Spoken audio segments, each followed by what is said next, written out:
Hi there, I'm nicodehaan, and welcome to Living a Primal Lifestyle, where we explore a return to a more balanced and natural wild world. To regain our natural health, recover our rights and freedoms. And I'm Ellen Dahan. And it's a beautiful day in Durango, Colorado. Right now it is 76 degrees, high of 82, and a low of 56. Clear skies and some rain possible. It's been really nice here. We've had a great monsoon season. They call it monsoon season because it rains a lot. We've had quite a bit of it. But it doesn't rain for very long. It's not like it's all day long raining or that, but it does. It cools everything off nicely, though. We were sitting on the back porch yesterday, and it was you had to put your sweater on. I had my sweater on. So that was really cool. And toward the late afternoon, we get a shower, and then the air cools right down. There's a nice breeze. Yeah. It's beautiful. Yeah, it was much nicer than last year. Yeah. First cut here was a lot warmer. Mm-hmm. Anyway, please subscribe to our YouTube channel, Living a Primal Lifestyle. Hit the notification bell and the like button to help our channel grow. We also post on Facebook and LinkedIn for your convenience. And all topics for today's show are in the show notes and videos that are listed below in the description, so you can follow along and do your own research. Now, we highly recommend Mother Earth Labs for all your vitamin needs if you wish to enhance your diet with natural and effective supplements. That's what we do. Hit the link in the show notes below to maximize your nutrition with two products, Humic Fulvic and Essential Multivitamins. We take these two products and they give us all the essential vitamins, minerals, and amino acids required for a healthy immune system. It's also nice because it has a signaling in there, so it tells the vitamins to get, the kind of the good stuff to get in the cells and then help detox anything that you need to detox. So it's really good. And they also make a great selection of other products that may interest you. So let's get on with the show.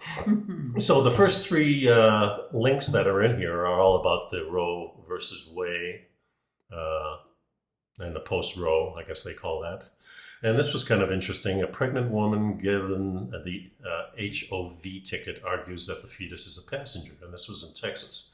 In Texas, where they immediately had a trigger law that went into effect. Yeah, immediately, right? Yeah, and bans abortions. And recognizes a fetus as a person, not as a fetus. So this lady, Brandy Boughton, I think it was recently driving down the Central Expressway in Dallas when she was stopped by a sheriff's deputy at the old HOV checkpoint. That's a high occupancy vehicle. Yeah, so they require two occupants, and she says when the sheriff asked her, who's riding with you, and she says, well, there's two of us right here, and she pointed to her stomach, and according to Texas law, of course, that fetus is a person. But the transportation law is a little bit different, saying that transportation, it has... Well, it doesn't say transportation. That's what bothers me. Okay. The transportation law doesn't define what two persons are. No, it says you need two occupants in... Two occupants in the vehicle. They interpret that to mean two separate bodies. Yeah. Yeah. I thought it was an interesting thing. I think if the sheriff was just a cool guy, he would have said, yeah, ha, ha, ha, and get on your way. Next time we might ticket you or whatever. Or stay out of the HOV lane. Or whatever. And, if she's pregnant, why not have her drive the HOV lane? What's the big deal? I mean, she got a $215 ticket for driving alone in the two or more occupant lane. And then she decided to challenge it. So she's fighting the ticket. Yeah. And the officer, the sheriff, actually brought in another deputy. He couldn't actually make up his mind, so he brought another supervisor kind of person in, and he's the one who gave the ticket. And he says, well, if you fight it in court, you'll probably get it thrown out. Mm-hmm. Well, so the Texas Department of Transportation has not indicated whether it's going to weigh in on this issue, or if they're going to have a look at changing the transportation code. Yeah. The case is one that could move the state into, quote, uncharted territory following the ruling in Dobbs v. Jackson Women's Health. Yeah, she's due in court on July 20th, which is only 2 weeks before her daughter's due date, which is August 3rd. So they're going to look like. It should be interesting. Well, the statement she made at the end, it wasn't because of Roe versus Wade that I hopped in the HOV lane. I just thought of it as me and another person. So that's interesting. Yeah, it's particularly interesting because on the surface, at least she's agreeing with the Texas law that says that a fetus is a person. Yeah. So now she's getting penalized for it, as it were. Well, we discovered, I think we read a medical journal that said the way they determine whether you're dead or not is with the last breath. The last breath. So I would think that naturally you're being born as a person would be the first breath. But we also know that there have been people that have been dead and not breathing for 8 minutes that have been revived. So we really don't know what's going on here, do we? I mean, we consider, I know you and I consider that things never really die. They just change. Or they go to the next plane and sometimes they come back. Yeah, who knows? Who knows? Okay, the next article is about abortion, the death penalty. And this says abortion death penalty This wins. article is actually written by an archdiocese. Yeah. And so it is from a organized religion, Catholic, capital C, perspective. Really, and I'm not going to read the whole thing, but basically what this is about is that the states that have the hardest laws against abortion also have the easiest laws for the death penalty. Right. So this doesn't appear to be about life and death, does it? Or it has about death. I mean, how you pick and choose who's allowed to live and who isn't, I don't know. In Texas, there were 433 executions since 1977. And that's quadruple the number in the state with the next highest tally. So it's and we're not picking on Texas. There's plenty of other ones here too. But Texas is handy because they were one of the very first to have the trigger law, and it went into effect. And people have been threatened and told if they try and leave the state, they'll be arrested, and all of which is highly illegal and unconstitutional. And, so far, anyway. Yeah, and it hasn't happened, so we'll see. But, and then that third article is about some representatives and senators that are really highly invested in companies that will pay for employees to get out-of-state abortions. And these are the very people that are for restricting abortions. And so they're Republican lawmakers who voted in favor of the laws that to prohibit abortions in their particular state. But they're putting their money to be heavily invested in companies that are. So it's not put your money where your mouth is. It's kind of doing the opposite. Put your money in your wallet. Put your money in the wallet. So it's not really about life and death here. It's more about where do we make the money, and we're going to support anything that makes money for us, no matter what it is. Our principles aren't really involved in making money here. It appears to me. It's not an ethical or moral issue. It's a.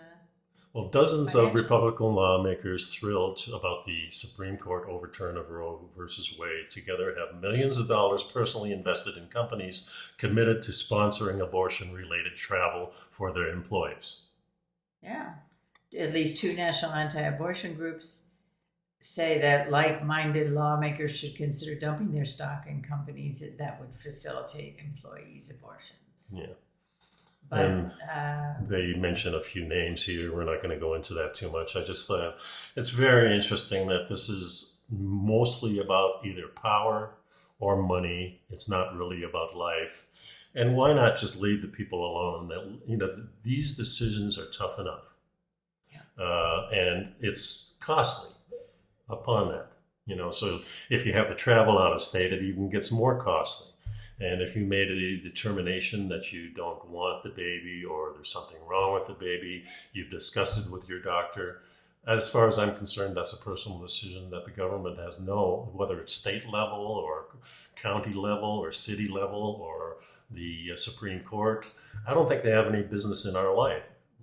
And not in our medical decisions. Exactly. And these are medical decisions these days, aren't they? Yeah. And we know that our ancestors had many different variations of how to abort something if they didn't want to keep it. There were natural herbal concoctions they took, and that took care of that. Yeah, and there was even some horrible stories from the like the 1700s and the 1600s, where people did terrible things to themselves. Well, but I also recall in 1969-ish, before abortion was legal, the people going to backroom doctors and they were using coat hangers. Yeah. I mean, I knew someone personally really? An abortion that way. It's a tough decision, and the consequences are a personal thing, and I don't think the state has any rights there. And it's kind of like the injection thing. If you give us information and we think that we need an inoculation, we're going to get it. And if we're kind of skeptical about it, then we want to take our chances. That should be all right. We're not doing really any harm to anybody else. These new variants and everything with COVID that are coming around now are much more highly infected. Everybody's getting it, whether you've been vaccinated or not vaccinated, it seems like. So, I think we really have to make up our own minds on which way we want to go. The next article. So let's move on to the next article. The next two articles are about coffee. Oh, we like coffee. And we love coffee, yes. So it's a much better subject. The world's best coffee machines turn to moldy beans. That's a little come on in the title, because the mold to which they refer is mushrooms. Yes. Which is technically a mold or a fungus. It certainly is. But it's very interesting. Well, I saw a commercial recently on, I think it was watching YouTube, and there's a guy come on and said, "What the heck is in my coffee?" Or variations of that, and he's drinking the koji, which is a mushroom. Okay, right. So koji is a particular type of edible mushroom that apparently has been found to improve the flavor and quality of what you call a mediocre coffee bean, not the top of the line. It also adds a little sweetness to it, they say. It enhanced sweetness in coffee that are missing, or elevates a coffee to a higher quality. So, like you said, if you have crappy beans, I guess then... Not crappy beans, but just there are some beans that are raised in a special way in a certain... It's like wine. Some areas of the country, some areas of the world produce excellent certain types of wine, certain types of grapes, right? It's the same thing with coffee beans. In some places, if you get coffee from Sumatra, it tastes one way. If you get coffee from... South America, it tastes different. Yeah. So what they're saying is, this way, coffee doesn't have to be quite so limited. The Arabica coffee. Well, we like to kind of blend our beans together, so we try to get high quality in here in Durango. We get organic. We get organic. Locally, and a lot of them are locally roasted. Yeah, and we try to mix them up, so we usually get probably 3 or 4 of them, and we mix them together in a bowl, and then we drink it, and it's kind of... well, we put it in the coffee machine, and then we get a blend every time we... So it says here, a handful of specialty coffee shops around the world have started releasing the sachet. Oh, is it sachet? The French. Sachet koji coffee, including Phoenix Coffee in Ohio, Manhattan Coffee Roasters in the Netherlands. Manhattan in Netherlands. Okay. Yeah, right. Hatch in Ontario, Canada. And... in the Netherlands, they quickly ran out of stock transporting. See, I don't understand this. 100 pounds, open paren, 220 pounds. So I don't know. Well, the pounds are different in different countries. Okay. So, like England has the English pound is different than the American pound. No, but I don't think they were talking about. I think they were talking about the weight. Well, that's what I'm talking about too. Weight. A pound is weight, right? Yeah, but all right, whatever. Anyway, in 72 hours. So, and part of the appeal of the process was that whether it's brewed by straining or pouring, it adds no distinctive flavor when it's done right. The coffee is revolutionary in its ability, the ability to improve the quality of the basic again, bean. this sentence, what it should say is the koji, the coffee bean is revolutionary in its ability to be improved. Yeah. And the koji is revolutionary in its ability to improve the quality of a basic bean, transform it into a better version of itself. So the koji means a rounder, silkier, sweeter brew. The process is deceptively simple. He begins by sprinkling yellow-white koji powder, a substance that looks like flour, on freshly ground coffee cherries, which are the beans, I presume, and then gently mixing them with a shovel. Gently with a shovel. You might as well throw a pick in there, too. The berries are then aged for 2 days. Not a long aging process, producing a white, fluffy fur before drying in the sun for 2 or 3 weeks. And they're ground to remove the outer shell and then sent to the open-minded roasters. I like that, open-minded roasters. Yeah, right. Well, remember that coffee is a fruit. Mm-hmm. And it's one of the healthiest fruits we have. It's high in antioxidants. Yeah, it's one of the fruits that we've developed that we really don't use on a seasonal basis. I would say if there's apples and oranges and stuff like that, and they're local, then seasonally is the way you want to do it. But tea and coffee have become kind of a staple for drinking. Year-round, anytime. Year-round. Yeah, there's no season for coffee beans. And it's also the kind of drink that brings people together. You go to a foreign country and you meet somebody and they invite you in for tea or for coffee, depending on the country. And it's always a nice tradition. Anyway, it's very interesting that they're fooling around with these moldy beans. Well, it says that the koji has the power to transform even the most mundane of ingredients, and it makes the coffee brighter than the original bean. Now, it does say that right now, because it is still a limited production kind of, fans who want to try the brew can expect a slightly more expensive cup of coffee. Koji coffee is about twice as expensive per pound as regular coffee, which costs between $5 and $7 per cup in most shops. But coffee is now coming into places, markets where it wasn't before. The restaurants are serving it that didn't before. And some supermarkets or specialty markets around the world, and they're calling it fermented coffee. Fermented coffee will become more common this fall as koji processing expands to farms in Colombia, Guatemala, Costa Rica, Thailand, China, Vietnam, Brazil, and Indonesia.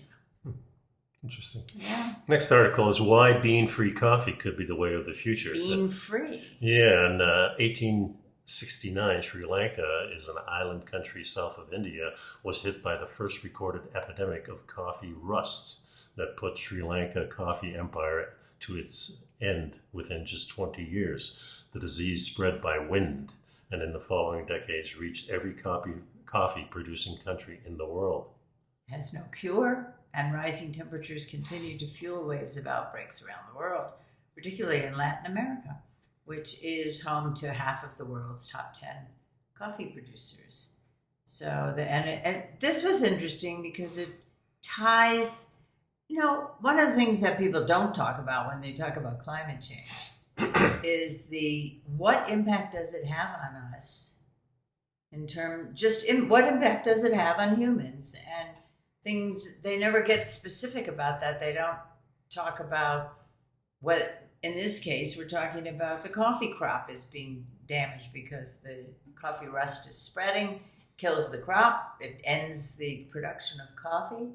And how different would our lives be if there were no coffee? Well, it's been estimated that by 2050, as much as 50% of the regions that currently produce the world's coffee will not be able to support the crop's growth.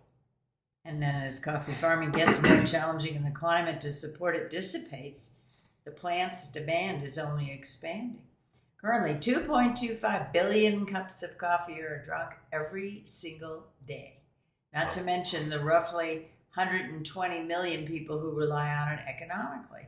So that's a lot of lost jobs, a lot of people who can't get their coffee. So they said here hybrid plants aren't really the answer, despite that there's more than 120 different types of coffee species, and as much as 80% of the coffee produced today is Arabica.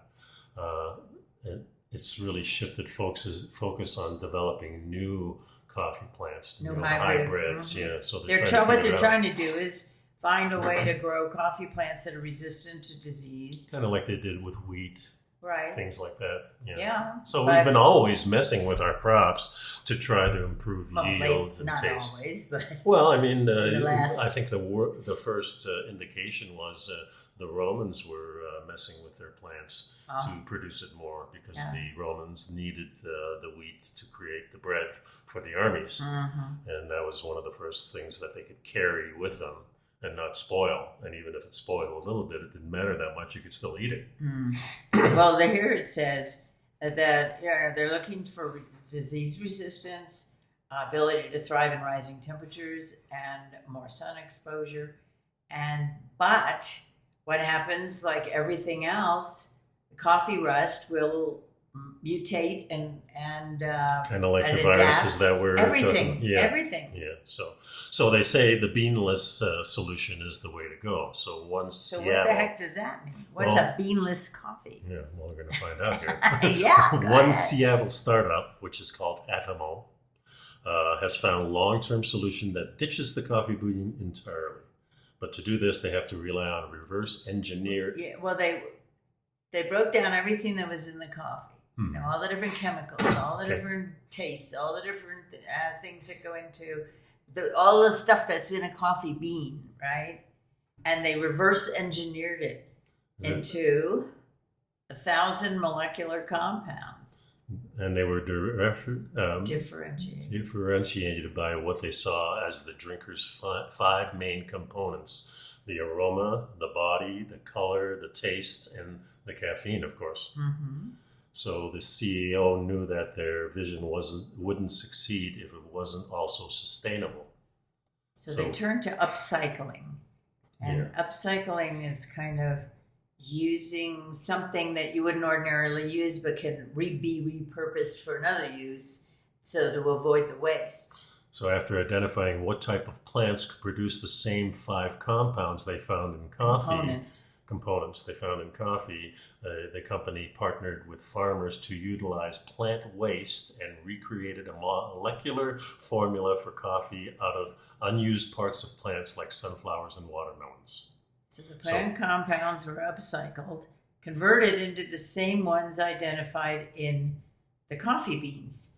So they took the compounds, they mixed them all together, they got them so that they contained all of the different compounds that you needed, that you'd find in a coffee bean, and then they were roasted, ground, brewed like any cup of coffee, minus the 93% of the carbon footprint. That supposedly coffee has a big footprint. I don't know what in the roasting. What are they? Well, first of all, it takes a great deal of land to grow coffee.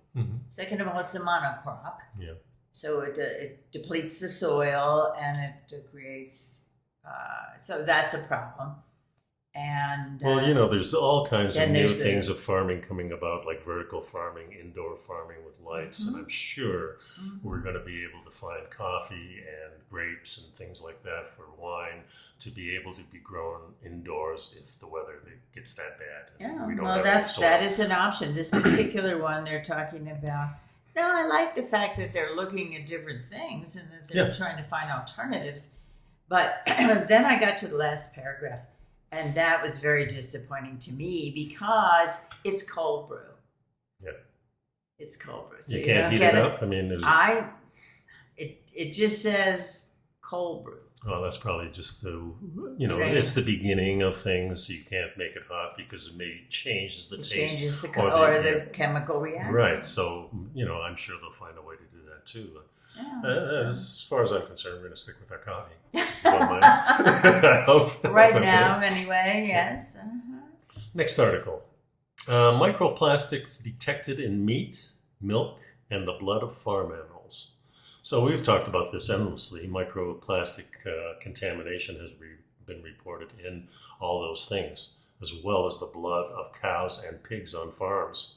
Scientists in the Netherlands found these particles in 3/4 of the meat and milk products tested in every blood sample in their pilot study.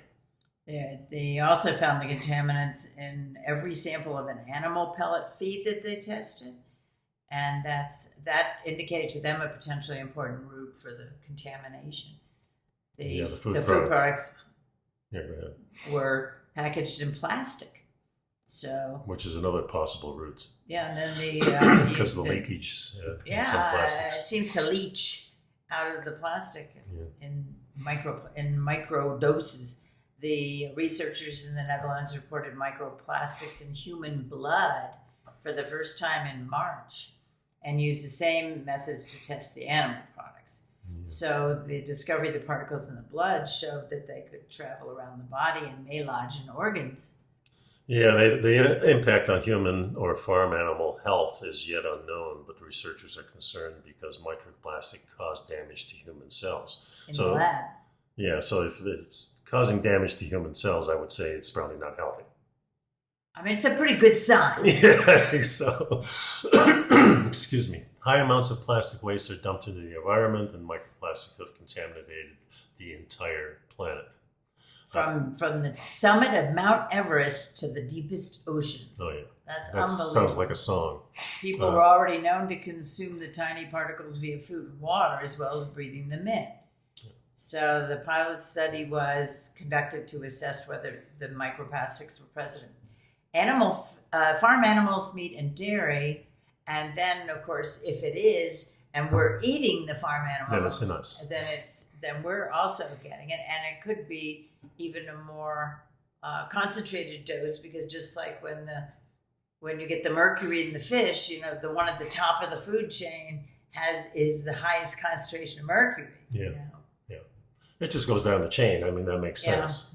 Yeah. It's said here too that with microplastic present in the livestock feed, it's not surprising that a clear majority of meat and dairy products tested contain these microplastics. We urgently need to rid the world of plastic in animal feed to protect the health of livestock. Animal feed. I think we've got bigger problems. Yeah, we need to get it out of everything. And I think it's a good thing that we're actually starting to look at it in a different way. And we've got to get rid of this stuff because, it's not just that. The next article really indicates forever chemicals, potentially hazard to human health, found in Florida. Oysters. Yeah, this one really got And me. oysters are the cleaning mechanism. All these bottom-feeding animals. They purify the water. They purify everything. So yeah, well, researchers from Florida International University published a new study. This is right hot off the press. It just came out.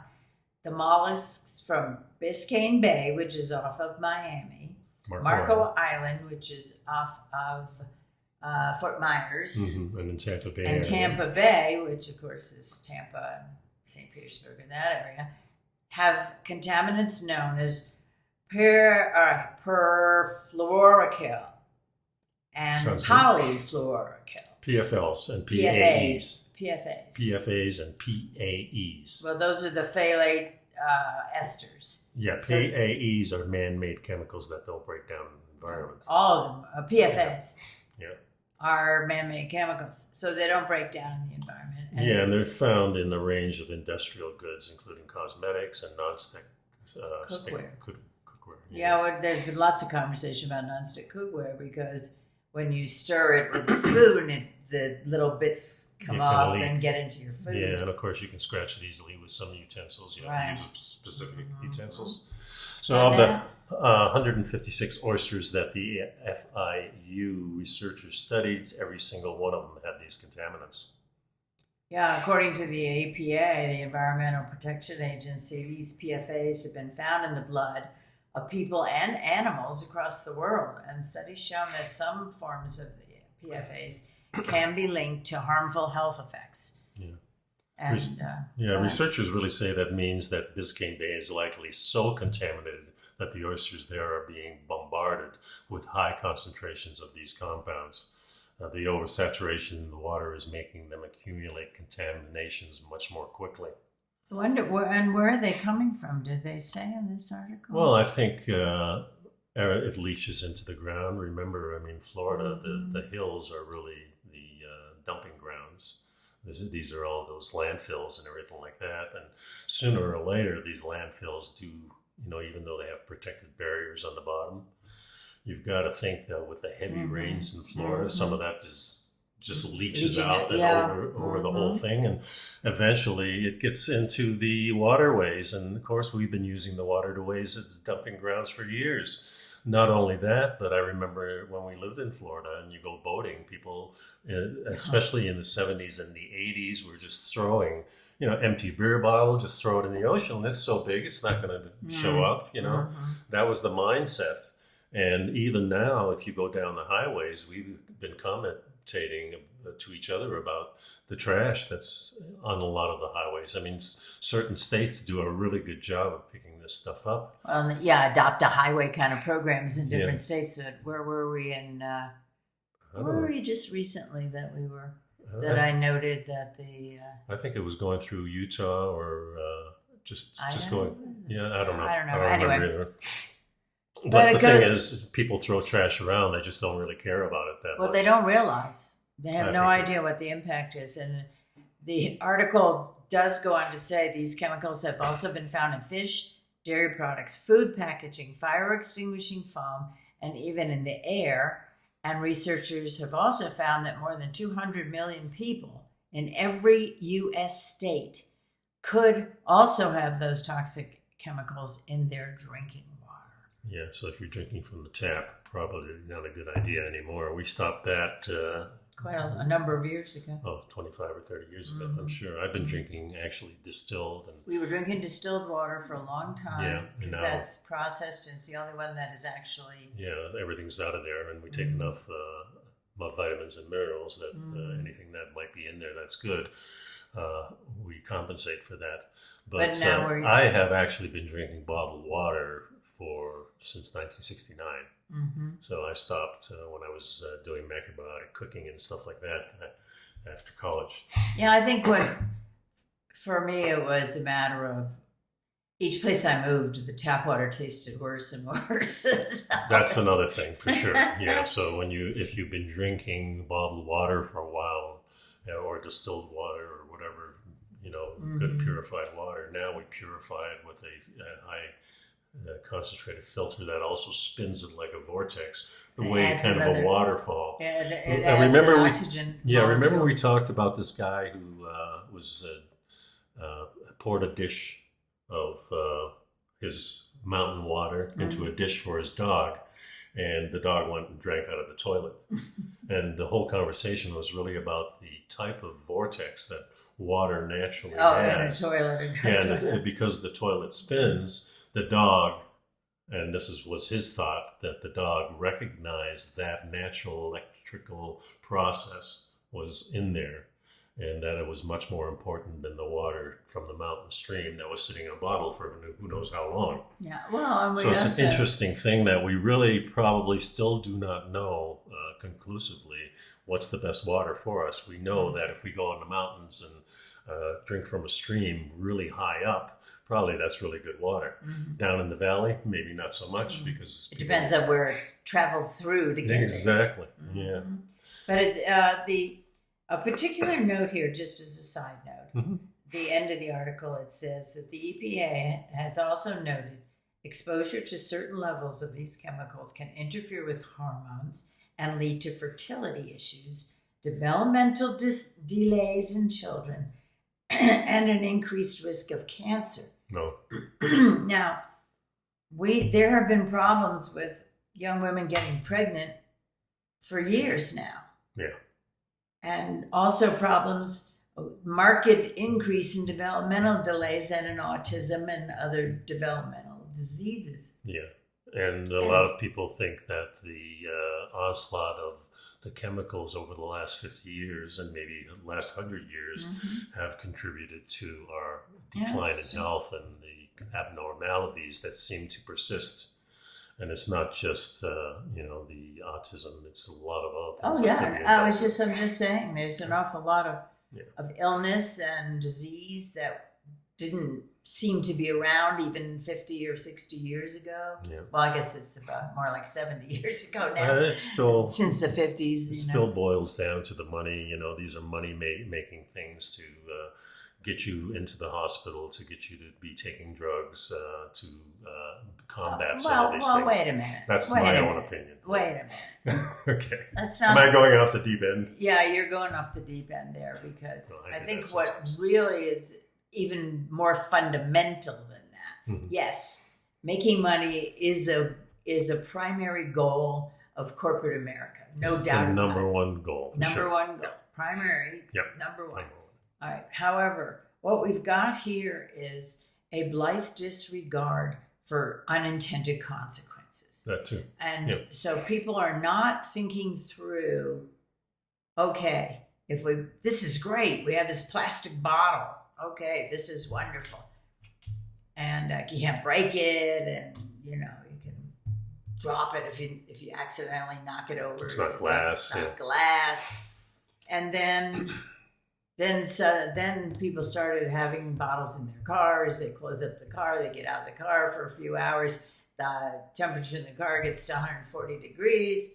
And The leeches the poisons leached out. Toxicity leached out. Yeah, of the now we plastic. have a lot of chemicals that actually have been bonded so well that a lot of these things they say don't leach anymore. And they don't degrade, and they don't decompose. So that's a problem in the that's dump. a problem at the other end. Yeah, so we were creating problem after problem. So maybe we should go back to what our ancestors did, carry stuff. Carry it in leaves.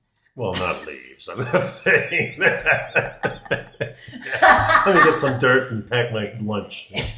No, I'm not saying that, but you know what I mean. Yeah. We gotta. I know. Sometimes we kind of have to. Okay, What so else have here's we another got? article that's a little more uplifting, I think. Microplastics seep into your water and into your bodies, and these products may help. So I like that. Okay. Okay, so let's we do know the problem has been getting worse, and over the past 5 years, scientists have discovered the microplastics in dust, in fruit, in drinking water, in the rain, in the atmosphere, lung tissues, bloodstreams, infants' bodies. Infants' bodies. Yeah, that's a big clue right there, isn't it? So it also says that scientists are just beginning to understand exactly how widespread microplastics are in our environment. Well, we've been talking about for about 10 years, so it's not that recent. Yeah. And Well, let's get to what can you do what can we do? to help filter out some of this stuff. Well, first of all, remember that these microplastics are smaller than 5 millimeters, and nanoplastics, which are smaller than 1 millimeter.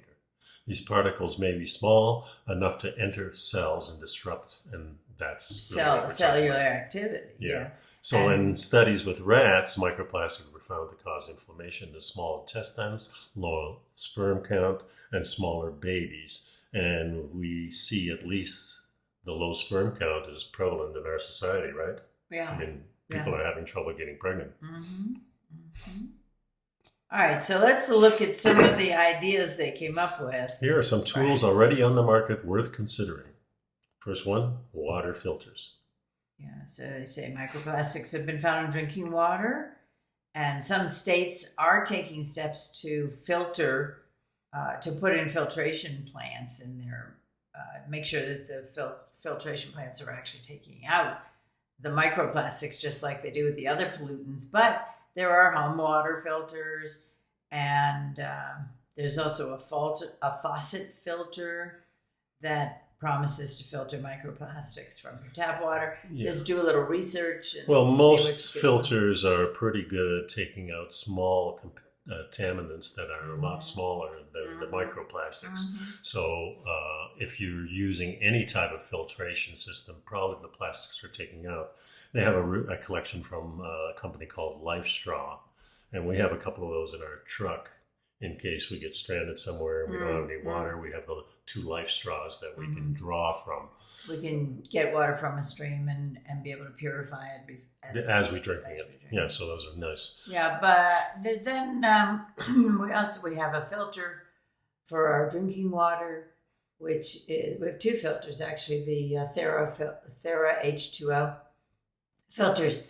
Those are the ones that create the vortex and have an extremely complex filter system. Yeah. And they add in the process of and as they process the water, they add one more oxygen molecule, so it's H2O2.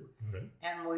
And for us living at over 7,000 feet, we figured that was certainly a benefit to get a little extra oxygen. Doesn't hurt. It doesn't hurt. That's for sure. Yeah, it is worthwhile.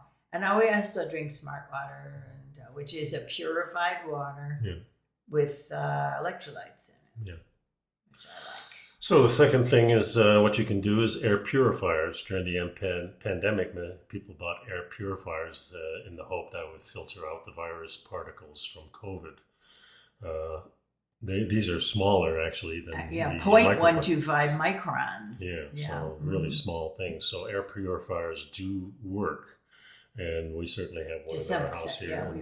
We've had it right from the beginning when we moved. So I think these things are really important. But there's other things too, like stainless steel drinkware and tableware. This was very interesting because they were talking about using plastic plates, plastic forks and knives and spoons, and particularly to feed children.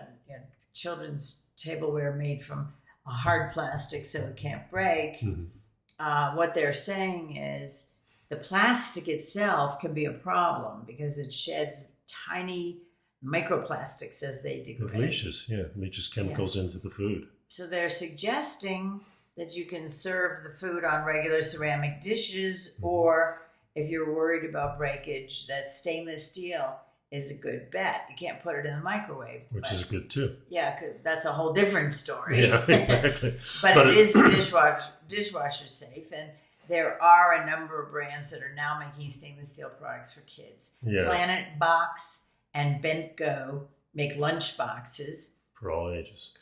And Ahimsa has a line of stainless steel dinnerware that's safe even for babies. Yeah. So that's interesting. Yeah. Now here's another one, that washing machine filters. All the products we've shared so far are designed to protect us from microplastic, but you can do anything. But can we do anything to save and protect the planet? So the synthetic clothing, active wear, the swimsuits, the polyester garments shed microplastic in the washing machine. That's interesting. Yeah. Of course, those filters that we have there, that you take the lint out. So this is what they're talking about. They're talking about the lint and trapping these small. Well, in this case, they're talking about actually the washing machine, where the water carries the tiny particles out. So it's not it's small enough so it's not being caught by these screens in there. Well, they're saying eventually there are some products that are designed to trap microplastic fibers so they don't end up in the water. Yeah. But in the meantime, they're saying in this article that they're expecting that little by little, eventually, all washing machines will have built-in filters to remove the microplastics. Yeah, so things like cotton and wool and these natural products that we used to wear, now everything seems to have some kind of synthetic product in it, even if it has a blend. Blends. Mm-hmm. But there are some really advantages because we've discovered that some of these things are cooling. I know when I go to jiu-jitsu, I wear, compression type of clothing, and they're made out of rash guard. Yeah, rash guards. And they help keep you cool. Mm-hmm. Also, now there's products out that have a deterrent for insects in the clothing. I just got you a couple of shirts. And these happen to be cotton with just a little bit of synthetic in it. But so there are benefits to doing this, and we all use these products. But we have to understand that if they shed things, so maybe we're going to get better at this.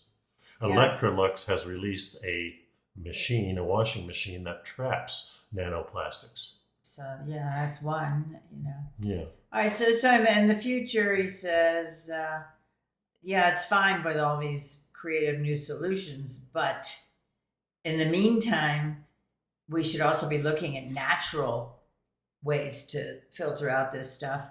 And he mentions specifically, a moss filter. Or she mentions specifically a moss filter to naturally capture and filter out microplastics from the water before you drink it. Mm-hmm. Mussels, the shellfish, are known for filtering enormous amounts of ocean water every day, leaving behind microplastics. So scientists are developing strategies to use mussels as a tool to eradicate microplastics. Well, wait a minute. start So farming if these you little eat mussels. mussels, does Well, that make actually, the mussels are really designed that they spit out the contaminants. So they kind of they filter the but then where does the contaminants go? go right back in the ocean, I guess. I don't know. There's got to be some chemical process I don't involved. think these mussels are filtering them out and then cleaning the water. They're either ingesting it and becoming plastic mussels, or they're spitting it out and recontaminating. I think what they're don't know. saying is maybe It's not clear. find a way Yeah. to have the mussels pull it out of the water and then be able to You got to use have the a water. strong talk to these mussels. Yeah, right. Flex your muscles. Yeah, there you go. That's a slogan there. Okay. Here's an interesting article: How sauerkraut actually helps sailors. And this Yeah, is I like one of the this. things that our ancestors figured things out. You know, how did our ancestors know a certain thing helped against bee stings? And thousands of years ago, they found Cough solutions. or eye infection. Yeah, and this is interesting because this actually came about as an experiment with different boats. They sent different boats out with different products because people were getting scurvy. So this was centuries ago.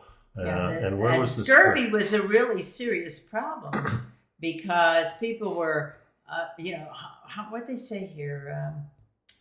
Just a second. Example. Let's see. Sauerkraut. What are you trying to say here? Not only, I'm trying to find, scurvy is a disease resulting from severe vitamin C deficiency. Correct. If it's left untreated, this is the oldest known nutritional disorder, and it led to reduced appetite, exhaustion, anemia, weakness, pain in the limbs and legs, Chest pain, tooth decay, blurred vision, internal hemorrhaging, organ failure, and of course and death. ultimately death. And they said that back in the days of seafaring exploration during the early voyages, they couldn't keep the fresh fruit on the sailing ship because it rotted and it disappeared. And it caused the death of over 2 million seamen between 16th and 18th centuries. Yeah. So in 1740, 6 ships set sail with 2,000 seamen on them and returned to England with 700 men. Well, they had several kind of experimental foods to the 4 captains. Well, they were trying. The British Crown was trying to find a way to stop this. Yeah, so they sent out 4 different ships with 4 different concoctions of different things, and Captain Cook, Captain James Cook, was he hit lucky. the jackpot, as the sea had 7,860 pounds of sauerkraut On his ship. and he led the first long-distance voyage without any death caused by scurvy. Yes, he had He no found that- deaths. Yeah, he found that sauerkraut and citrus was helping them. And so this is another surprise discovery that came from a most unlikely source. Sauerkraut helped save the lives of thousands of sailors, and we now know that sauerkraut offers numerous health benefits that were previously unknown. Their fermented cabbage is a rich source of healthy nutrients like fiber, vitamin C, vitamin B6, vitamin K1, iron, copper, potassium. And, of course, And it's packed if with- you go to Europe, and of course I was born in Holland in 1944, and that means that I was eating sauerkraut in the wintertime because our ancestors figured out that in Norway and Sweden and Denmark and Finland and Holland and Germany, when it got cold, you needed to supplement, and you didn't have citrus growing up in those areas. No. We didn't have any citrus. So, we always ate it. I always loved it, and we always paired it with a nice sausage of some kind. Yeah, which I well, always loved. here's it also says it's packed with probiotics that help enhance gut health, boost your immune system, and improve your brain health, and reduces the risk of certain cancers. Yeah. So And now I know what I'm serving tomorrow night for dinner. Oh, good. And I love it too. And sauerkraut, of course, you have the red cabbage, you have all different kinds of cabbage that have different flavors. You can sour them to make them extremely sour. Some versions even have a kind of sweetness tinge to it. It's not really sweet, but the process... A little less sour. Yeah, a little less sour, I guess that's what it is. So these are the type of things that our ancestors really knew about because of, otherwise... Trial and error. Well, trial and error, because you died if it didn't work, right? Yeah. And this is what they found out. Imagine sending 4 ships and one comes back. No, well, they all came back, but the one came back with everybody intact. A lot of people didn't come back. And a lot of people didn't come back. Yeah, right? that's for sure. So that's very All interesting. right. And then we have one more article here. Yeah. And this one, I think it's important to look at. It's not a long article, but it's if you get to it. Yeah.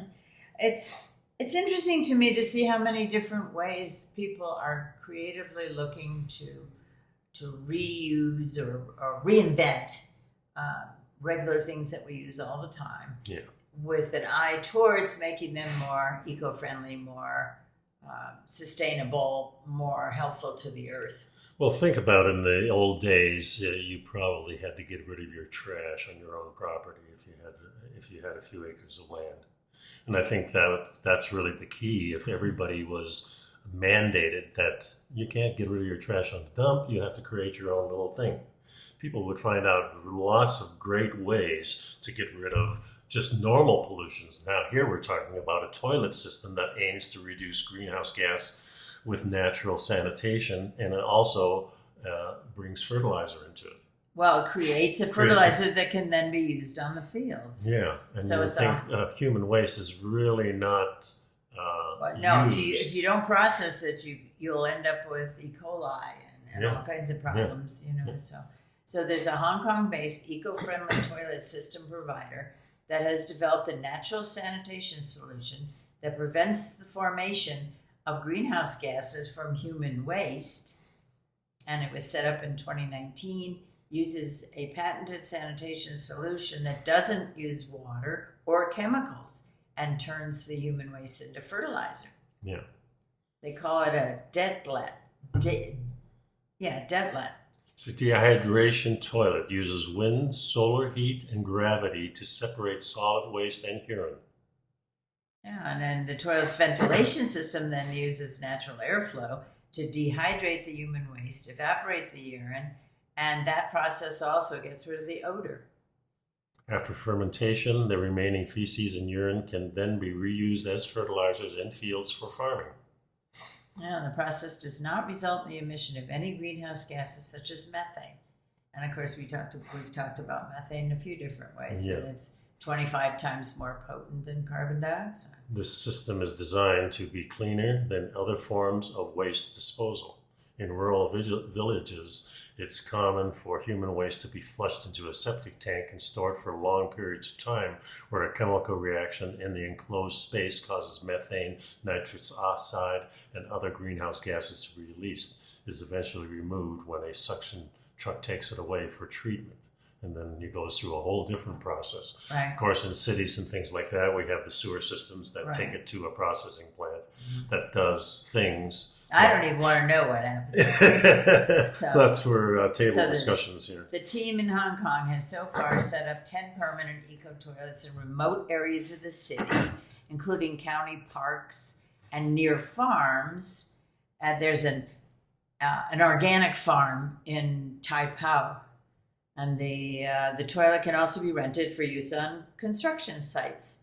Right now, the customers include the Civil Engineering and Development Department, the Water Supplies Department, and then a construction company. So on the mainland, they deployed 10 outdoor models at the end of last September as part of a pilot project. And then apparently there's, the borders have been closed with mainland China. Yeah, because of the COVID stuff. Because of COVID. But they're looking to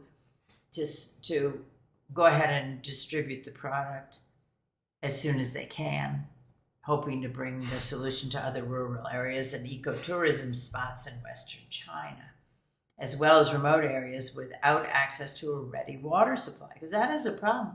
I was just talking to my partner yesterday or Monday about disaster prep. She's doing a class on disaster prep, and one of the things I pointed out was, if the electricity goes off and the water isn't available, you can't use your toilet.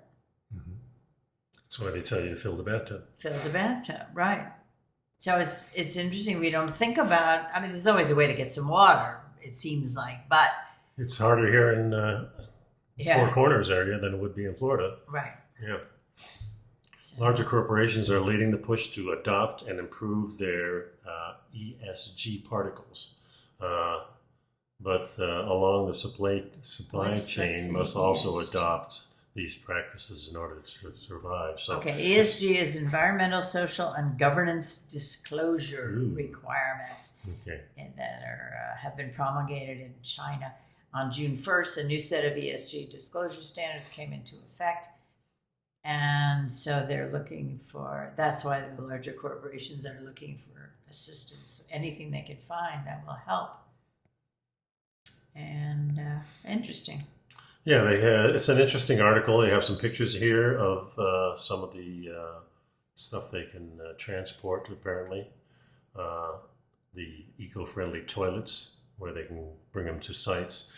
And also there's a little video on here that talks about planting native species and some more things that help cool the city and things like that. So there are companies working on these things. It's like that company, remember a couple of years ago we saw developed a way to get the plastic out of the ocean, and they used booms and things like that because plastics tend to rise. So they float and become large mats. Yeah, so there's companies out there trying to do this. And then recycle the plastic. And that way you make money off of it, and then you have a product. So interesting thing. So next week we're going to be traveling, but we're going to do our show. Yeah, we'll be here Wednesday. Yeah. So we won't be missing anything. But then after the show, we're going to be leaving to go to Eagle to see Marco Bell, Colorado Bigfoot, and my cousins, and your cousins.